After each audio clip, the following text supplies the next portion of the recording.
Media మిత్రులకు, ఇక్కడికి వచ్చిన తల్లిదండ్రులందరికీ నమస్కారాలు. ఇది గ్రూప్ 1 రిక్రూట్మెంట్ పెద్ద ప్రాసెస్ అర్థం చేసుకొని, ఎవరికైనా తెలుసా బాబు ఏంది ఇట్లా అంటున్నారంటే, నీ తండ్రిగా నేనేం ఆన్సర్ చెప్పాలా? 3 కోట్లు తీసుకున్నారు. ఎవరు తీసుకున్నారు? ఎక్కడ తీసుకున్నారు? ఎంత పడితే అంత మాట్లాడతారా?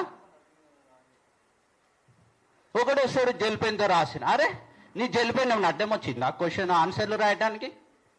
ఓడంటాడు హాల్ టికెట్ మీద రెండు నెంబర్లు వచ్చినవి, ఇవి అవి ఎన్నో రకాల ఆరోపణలు చేస్తున్నారు. ఇలా కాదు, ఈ పిల్లల ఆవేదన చూసి నేనైతే తట్టుకోలేకపోతున్నా. ఒక ఫాదర్గా 563 మందిని నేను అట్లనే భావిస్తున్నా, నా పిల్లలనే నేను భావిస్తున్నా. వాళ్ళు చదువుకొని ఇంత దూరం వచ్చినారు. ఎవరి డబ్బులు పెట్టి పట్టుదలతో వచ్చిన వాళ్ళు తప్ప పైసలు పెట్టి చదువుకున్న వాళ్ళు ఇక్కడ ఎవరూ లేరు. వాళ్ళు ఇప్పటికీ ఇంకా మాకు వస్తాయి అనే ఆవేదనతోటి ఇంకా మేము ఫైట్ చేసాం. న్యాయం ఉంది కాబట్టి కష్టపడి చదివినాము, రాసినాము, ర్యాంకులు తెచ్చుకున్నాము. మా వందు న్యాయం ఉంది అని వాళ్ళు పోరాటానికి సిద్ధమైతే దానికి కూడా అడ్డం వస్తున్నారు. ఎంతవరకు న్యాయం చెప్పండి? ఇది ముందుకు మనస్ఫూర్తిగా కోరుకుంటాం. Thank you one and all.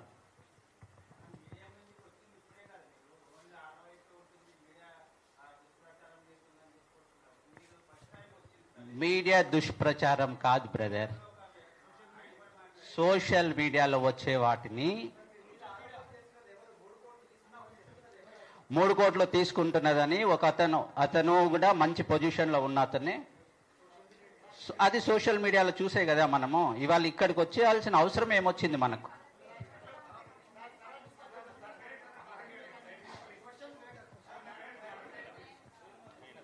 Hello, media మిత్రులందరికీ నమస్కారము.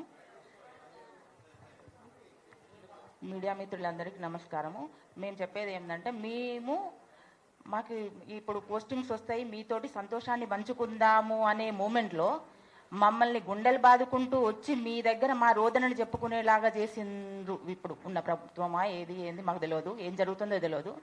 కాకపోతే ఇప్పుడు మేము బాధను పెట్టుకోవడానికి, మేము ముందు మా బాధను వ్యక్తపరచుకోవడానికి వచ్చినాము. మా బాధను మీరు ప్రపంచానికి అంతా తెలియజెప్పాలనుకుంటున్నాం మేము.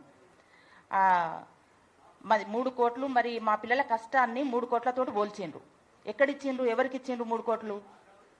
నిరూపించండి. మరి ఇంత కష్టపడి చదువుకున్న వాళ్ళని కూడా 3 కోట్లు ఇచ్చిందంటే వాళ్ళు నిద్ర లేక వాళ్ళు రాత్రి కష్టపడి చదువుతూ ఉంటే మేము కూడా లైట్ బంద్ చేయలేదు ఏందని ఒక్కొక్కసారి మిల్కపడి లేసిన రోజులు ఉన్నాయి. తల్లిదండ్రులు కూడా 3 కోట్లు అంటా ఉన్నారు. నిరూపించండి ఒకసారి. ఇప్పుడు రోడ్డున పడ్డాము, ఏదో బాగుపడ్డాము అనుకున్నాము, కొంచెం బాగుపడ్డాము, మా పిల్లలు ఏదో చదువుకున్నారు, కొంచెం బాగుపడ్డాము అనుకున్నాము. తీసి ఇట్లా ఎసురు కొట్టిండ్రంటే రోడ్డు ఎసురు కొట్టిండ్రు. ఏం చేయాలంటారు? మీడియా వాళ్ళంతా ప్రపంచానికి చెప్పాలి, ఈ విషయాన్ని ప్రపంచానికి చెప్పాలని కోరుకుంటున్నాం మేము. మీడియా మిత్రులందరికీ నమస్కారం అండి. మేము ఈ పేరెంట్స్ అంతా వచ్చింది దేనికోసం అంటే, ఈ ర్యాంకర్లపై అసత్య ప్రచారాలు జరుగుతున్నాయి కనుక ఈ అసత్య ప్రచారాలను అవి అవాస్తవాలను చెప్పడం కోసం వచ్చినాము. కానీ మీడియా మీద మాత్రం మేము దుష్ప్రచారం చేయడం కోసం రాలేదు, దయచేసి అది గమనించగలరు. పోతే మాది వరంగల్ అండి. మా పాప 207 ర్యాంకు.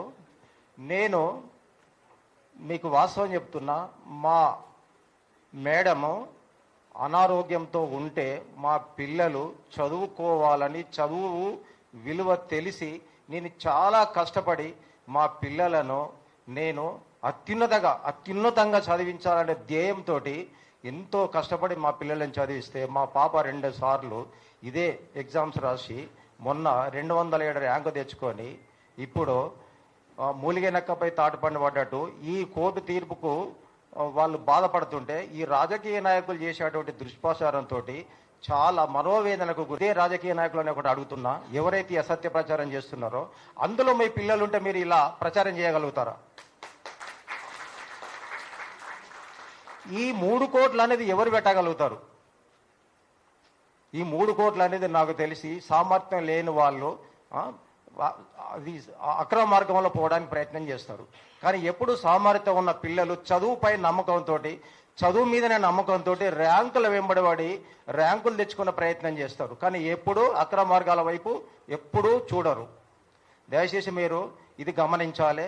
మీరు తల్లిదండ్రులను, పిల్లలను మీరు నిరుత్సాహానికి గురి చేసి మా యొక్క మమ్మలను బాధకు గురి చేసి మీరు ఇబ్బంది పెట్టవద్దని మరొకసారి మీకు కోరుకుంటున్నాను. అందులో ఓకే, థ్యాంక్స్ సార్.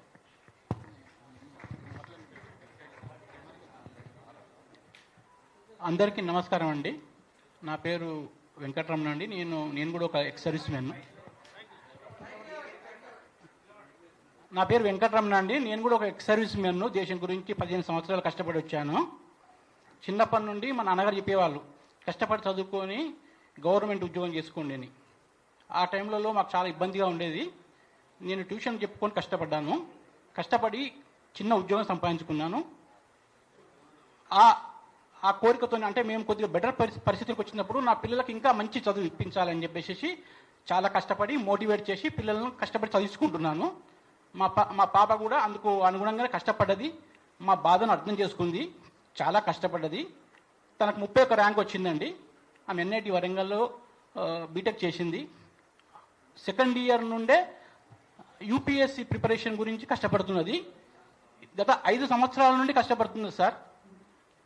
తను ఎక్కడికి పోకుండా, ఏమీ యావిగేషన్ పెట్టుకోకుండా, ఏమి ఫంక్షన్స్కు, సినిమాలకు, షికార్లకు ఎక్కడికి వెళ్లకుండా 4 గది గోడల మధ్యనే కూర్చొని చదువుతుంది. ఇంత కష్టపడి ఈ రోజుకు ఇక్కడికి వచ్చిన తర్వాత మాకు చాలా ఆనందమైంది. ఈరోజు సోషల్ మీడియాను చూడలేని పరిస్థితి వచ్చింది. మొన్నటి వరకు మమ్మల్ని అప్రిషియేట్ చేసిన వాళ్ళే ఈరోజు ఏంటి మీ పాప ఇలా ఏంటి అలిగేషన్స్ వస్తున్నాయి ఇక్కడ సోషల్ మీడియాలో అని చెప్తుంటే మేము తట్టుకోలేకపోతున్నాం అండి. ఇది నా ఒక్క కుటుంబ పరిస్థితే కాదండి. ఇది ఈ 563 ఏ పేరెంట్స్ని అడిగినా కూడా వాళ్ళ యొక్క దుఃఖాన్ని చెప్తారండి. మీకు 3 కోట్లు పెట్టే పరిస్థితి కాదు కదా సార్, 30 లక్షలు పెట్టే పరిస్థితి కూడా ఎవరికి లేదు ఇక్కడ. సో మీరు దయచేసి మా యొక్క బాధను అర్థం చేసుకోండి. ప్రభుత్వానికి కూడా మేము చాలా కృతజ్ఞతాపూర్వకంగా ఉన్నాము. చాలా ఇప్పటివరకు పకడ్బందీగా చేసింది. ఈ కేసును గట్టిగా వాదించి మాకు న్యాయం చేయాలి. అలాగే రాజకీయ నాయకులకు ఏం చెప్తున్నామంటే, మీరు దయచేసి మీ రాజకీయ ఇష్యూస్ ఏమైనా ఉంటే మీరు తెలుసుకోండి, కానీ మా పిల్లలను ఒక పావులుగా వాడుకోకండి. వాళ్ళను ఈరోజు పిల్లలు మీరు అన్నట్టుగా చాలామంది చెప్పారు, 563 పోస్టులు ఉంటే 4 లక్షల మంది 3 లక్షల మంది రాస్తే 563 పోస్టులే వస్తాయి. 564 అభ్యర్థికి కూడా ఉద్యోగం రాదు. అలాంత మాత్రాన 500 ఈ ప్రాసెస్ కంటిన్యూ అవుతుంటేనే నోటిఫికేషన్స్ వస్తుంటాయి, పిల్లలందరూ ఉద్యోగాలు చేస్తుంటారు, ఈ ప్రాసెస్ అంతా నడుస్తుంటుంది.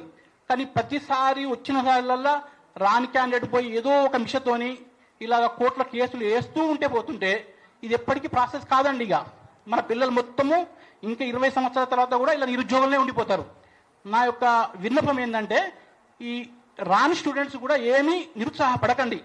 మీరు రాజకీయ నాయకుల చేతుల్లో పావులుగా మారకండి.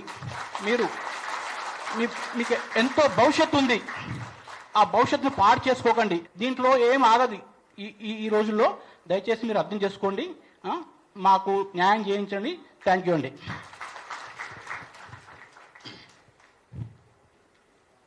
నా పేరు విఠల్ రెడ్డి. మాది యాదాద్రి భువనగిరి జిల్లా మూటకొండూరు మండలం నాంచారపేట గ్రామం. మాది రైతు కుటుంబం. మా బాబు మహేష్ రెడ్డి స్టేట్ 60వ ర్యాంకు సాధించిండు. మరి చిన్నప్పటి నుంచి మా తాతలు తండ్రులందరూ కూడా వ్యవసాయం చేసి, మేము కూడా వ్యవసాయం చేసి ట్రాక్టర్లు నడిపి బర్లపాలు విండి మరి మా పిల్లలు మంచి పొజిషన్లో ఉండాలి, మరి మన లెక్క ఈ కష్టం చేస్తే ఇబ్బంది అవుతుందనే ఉద్దేశంతో హైదరాబాద్లో ఉండి చదివించే స్తోమత లేకున్నా హాస్టళ్లలో ఉంచి ఆడ మేము కాయకష్టం చేసి మరి వాళ్ళని చదివిస్తే వాళ్ళు ఎంతో కృషితోటి వాళ్ళ శ్రమతోటి మా తల్లిదండ్రులు ఇంత కష్టపడుతున్నారు. మేము బాగా చదవాలి, ప్రయోజకులం కావాలి, మరి ఉద్యోగాన్ని సాధించాలనే ఉద్దేశంతో గత 5 సంవత్సరాల క్రితమే ఎస్ఐ జాబ్ కొట్టడం జరిగింది. మరి అప్పటి నుంచి ఎస్ఐగా వండుకుంటూ మరి గ్రూప్ 1 ప్రిపేర్ అయి ఈరోజు గ్రూప్ 1 సాధించి మరి సాధించిన రోజు ఎంతో సంతోషపడ్డాం. మరి ఇదే ఈరోజు మరి అంతే ఆవేదనతోని ఈ ప్రెస్ క్లబ్ రావడానికి ముఖ్యమైన కారణం, మరి ఉద్యోగాలు అమ్ముకున్నారు, కొనుక్కున్నారు.